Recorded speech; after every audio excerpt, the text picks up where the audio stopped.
স্পিনোজার সমান্তরালবাদ। বারুচ স্পিনোজার দর্শনে সমান্তরালবাদ একটা অত্যন্ত গুরুত্বপূর্ণ ধারণা। এটি মূলত মন এবং দেহের সম্পর্ককে ব্যাখ্যা করে।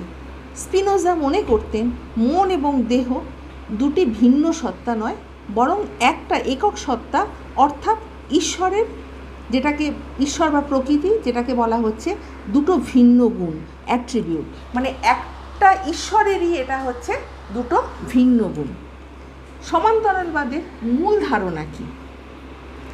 একক সত্তা।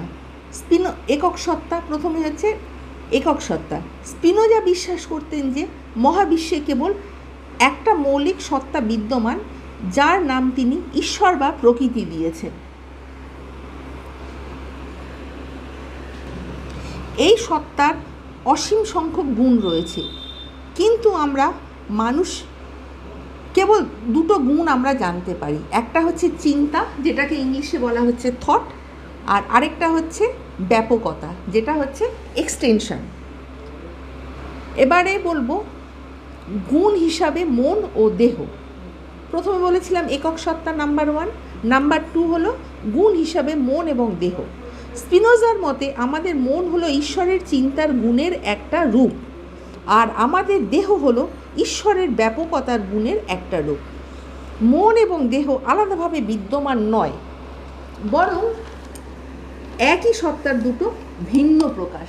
সুতরাং এরা ঈশ্বরের দুটো ভিন্ন প্রকাশ, মন এবং দেহ। নাম্বার 3 কি বলা হচ্ছে? কোনো এদের মধ্যে কার্যকারণ সম্পর্ক নেই।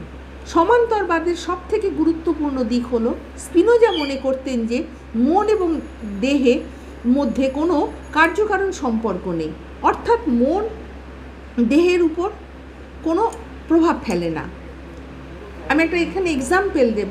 যখন আমরা কোনো কিছু চিন্তা করি, যেমন আমাদের কোনো একটা মানসিক প্রক্রিয়া হচ্ছে, তখন আমাদের মস্তিষ্কে কিছু স্নায়ুগত পরিবর্তন ঘটে, মানে আমাদের কতগুলো শারীরিক কতগুলো প্রক্রিয়া ঘটছে।